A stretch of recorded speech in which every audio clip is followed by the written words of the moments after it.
नमस्कार दोस्तों, सुप्रभात। आज 19 जनवरी 2026 दिन सोमवार, तिथि प्रतिपदा है। आपने अगर अभी तक इस वीडियो को लाइक नहीं किया है तो पहले इसे लाइक कर ले और अगर इस चैनल पर नए हैं तो इसे सब्सक्राइब भी कर ले। चलिए बढ़ते हैं आज की पहली खबर की ओर। संभल हिंसा मामले में बड़ा कानूनी मोड़ सामने आया है। हिंसा के दौरान 5 लोगों की मौत के बाद अब अदालत ने तत्कालीन सीओ अनुज चौधरी समेत 12 पुलिसकर्मियों पर एफआईआर दर्ज करने का आदेश दिया है। कोर्ट ने माना कि पुलिस कार्रवाई की निष्पक्ष जांच जरूरी है। यह मामला उस वक्त सुर्खियों में आया था जब हिंसा के बाद पुलिस पर अत्यधिक बल प्रयोग के आरोप लगे थे। यूपी पुलिस ने इस पूरे घटनाक्रम पर अपना पक्ष भी रखा था। अब एफआईआर के बाद जांच एजेंसियों की भूमिका और जिम्मेदारी और भी अहम हो गई है। चलिए बढ़ते हैं अगली खबर की ओर। राजस्थान कर्मचारी चयन बोर्ड और SMSSB ने प्लाटून कमांडर भर्ती परीक्षा 2025 का परिणाम जारी कर दिया है। इसके साथ ही पीईटी शॉर्टलिस्ट और category wise cut off marks भी घोषित किए गए हैं। अभ्यर्थी बोर्ड की आधिकारिक वेबसाइट rssb.rajasthan.gov.in पर जाकर रोल नंबर के माध्यम से अपना रिजल्ट देख सकते हैं। चयनित उम्मीदवार अब आगे की प्रक्रिया जैसे दस्तावेज सत्यापन और फाइनल मेरिट लिस्ट की तैयारी में जुट जाएंगे। बोर्ड ने स्पष्ट किया है कि आगे का चयन पीईटी सूची और तय कट ऑफ के आधार पर ही किया जाएगा। यह रिजल्ट हजारों उम्मीदवारों के लिए बड़ी राहत और उत्साह लेकर आया है। चलिए बढ़ते हैं अगली खबर की ओर। रेलवे ने वंदे भारत और अमृत भारत एक्सप्रेस के टिकट रिफंड नियमों में बड़ा बदलाव किया है, जिससे यात्रियों की जेब पर असर पड़ सकता है। नई गाइडलाइन के अनुसार अब यात्रा रद्द करने पर पहले की तुलना में ज्यादा कटौती की जाएगी। ट्रेन छूटने के समय के करीब कैंसिल करने पर रिफंड बेहद कम मिलेगा या शून्य भी हो सकता है। रेलवे का कहना है कि यह कदम टिकट ब्लॉकिंग और आखिरी समय की कैंसिलेशन रोकने के लिए उठाया गया है। यात्रियों को सलाह दी गई है कि टिकट बुक करने से पहले नई रिफंड पॉलिसी ध्यान से जरूर पढ़ लें।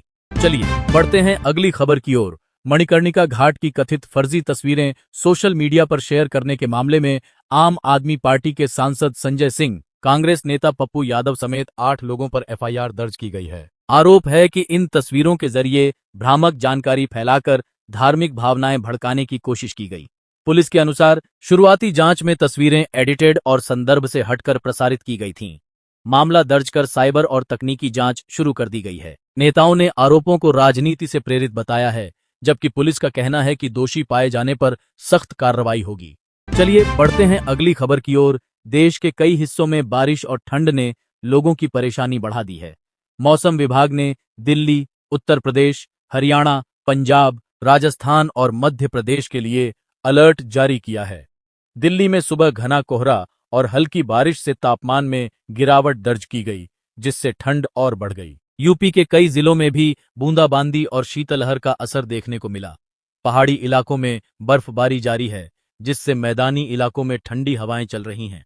आईएमडी ने अगले 24 घंटे सतर्क रहने की सलाह दी है। चलिए बढ़ते हैं अगली खबर की ओर। मुंबई महानगरपालिका चुनाव को लेकर राजनीतिक घमासान तेज हो गया है। शिवसेना उद्धव गुट नेता संजय राउत ने दावा किया कि शिंदे गुट ने 2.5 साल तक बीएमसी मेयर पद की मांग की और इसी रणनीति के तहत 29 पार्षदों को होटल में रखा गया। राउत ने आरोप लगाया कि शिंदे खुद मुंबई पर नियंत्रण नहीं चाहते, बल्कि भाजपा के इशारे पर फैसले हो रहे हैं। उन्होंने कहा कि बीएमसी महाराष्ट्र की राजनीति का केंद्र है और यहां सत्ता हासिल करने के लिए हर तरह के हथकंडे अपनाए जा रहे हैं। शिंदे गुट ने इन आरोपों को बेबुनियाद बताया है।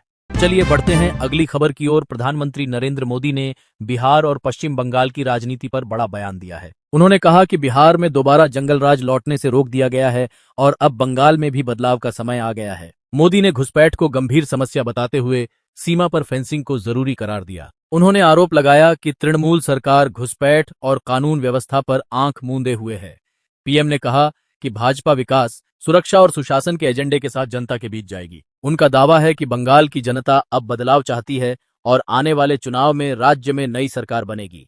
चलिए बढ़ते हैं अगली खबर की ओर। नागर विमानन महानिदेशालय DGCA ने इंडिगो एयरलाइंस पर नियमों के उल्लंघन को लेकर 22 करोड़ रुपए का भारी जुर्माना लगाया है। यह कार्रवाई यात्रियों की सुरक्षा और संचालन मानकों में लापरवाही को लेकर की गई है। DGCA की जांच में सामने आया कि इंडिगो ने तय प्रक्रियाओं और उड़ान संचालन से जुड़े कई नियमों का पालन नहीं किया।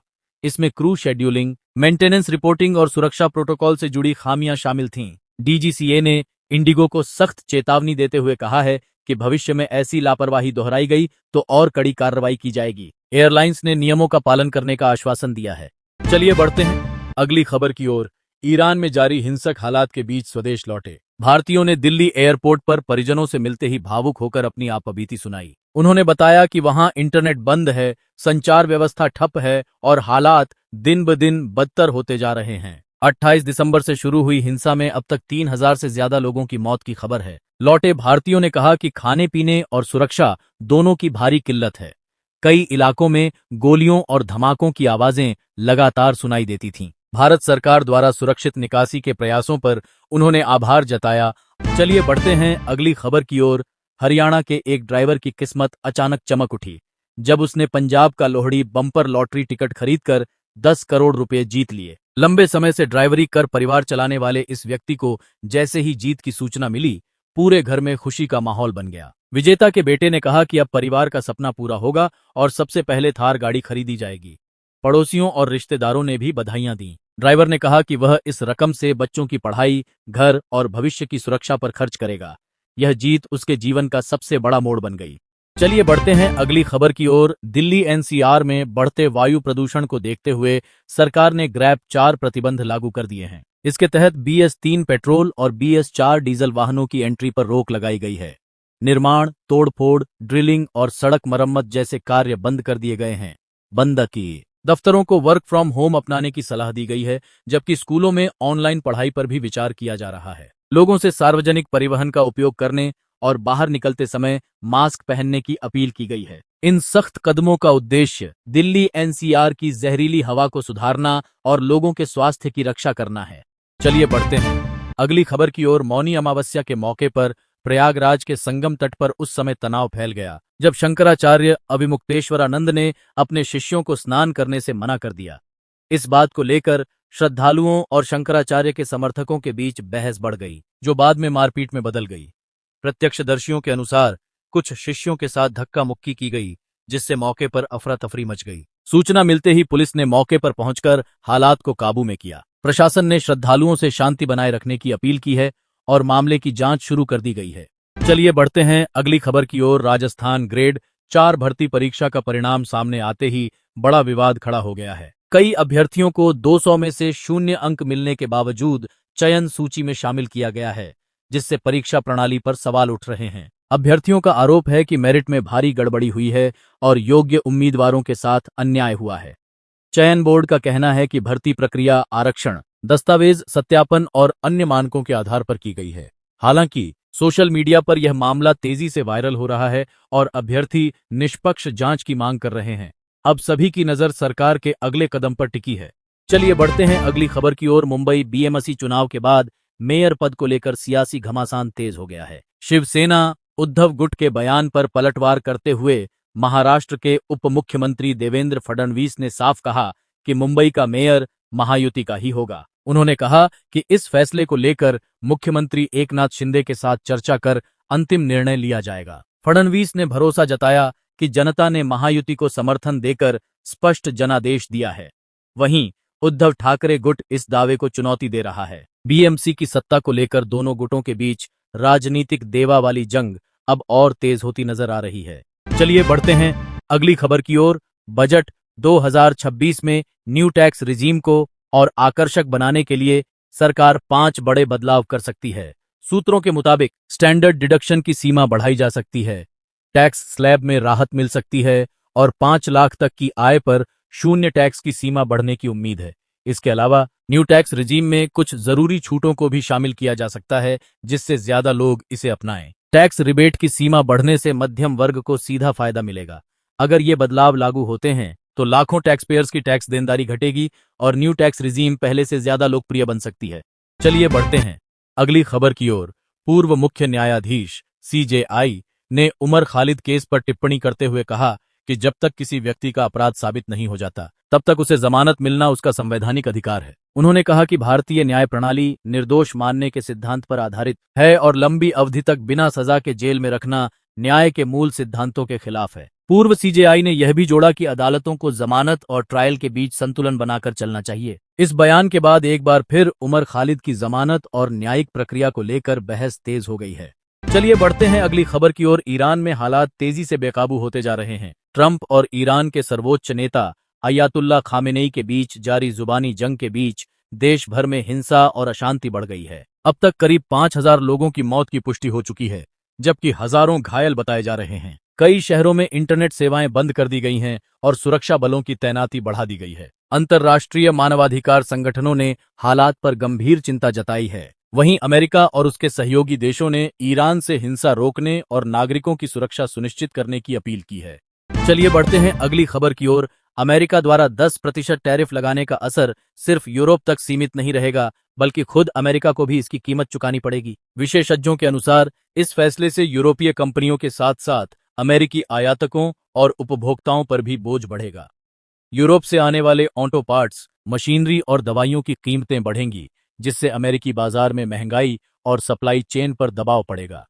वहीं यूरोप में अमेरिकी उत्पादों की मांग घट सकती है, जिससे निर्यात प्रभावित होगा। कुल मिलाकर यह टैरिफ वैश्विक व्यापार में तनाव बढ़ाकर दोनों अर्थव्यवस्थाओं को नुकसान पहुंचा सकता है। चलिए बढ़ते हैं अगली खबर की ओर। ग्रीनलैंड को लेकर टैरिफ शुल्क लगाने की डोनाल्ड ट्रंप की धमकी अब उनके लिए ही मुश्किल बनती नजर आ रही है। अमेरिका और यूरोप दोनों में इस बयान का जमकर विरोध हो रहा है। विशेषज्ञों का कहना है कि ग्रीनलैंड डेनमार्क का हिस्सा है और उस पर दबाव बनाना अंतर्राष्ट्रीय नियमों के खिलाफ है। ट्रंप के इस रुख से अमेरिका यूरोप संबंधों में फिर तनाव बढ़ने की आशंका जताई जा रही है। कई राजनीतिक विश्लेषकों का मानना है कि ट्रंप घरेलू राजनीति में समर्थन जुटाने के लिए ऐसे बयान दे रहे हैं, लेकिन इससे उनकी वैश्विक छवि और कूटनीतिक स्थिति कमजोर हो सकती है। चलिए बढ़ते हैं अगली खबर की ओर। अमेरिका ने गाजा संकट के समाधान के नाम पर गाजा बोर्ड ऑफ पीस बनाने का प्रस्ताव रखा है, लेकिन इसकी सदस्यता के लिए $1 अरब शुल्क मांगा जा रहा है। इस कदम को लेकर पूर्व राष्ट्रपति डोनाल्ड ट्रंप की रणनीति पर सवाल उठ रहे हैं। आलोचकों का कहना है कि शांति जैसे संवेदनशील मुद्दे को आर्थिक सौदे में बदलना नैतिक रूप से गलत है। कई देशों ने इसे अमीर देशों के प्रभाव बढ़ाने की कोशिश बताया है। वहीं समर्थकों का दावा है कि इससे गाजा के पुनर्निर्माण के लिए फंड जुटेगा। हालांकि इस योजना को लेकर अंतर्राष्ट्रीय स्तर पर तीखी बहस छिड़ गई है।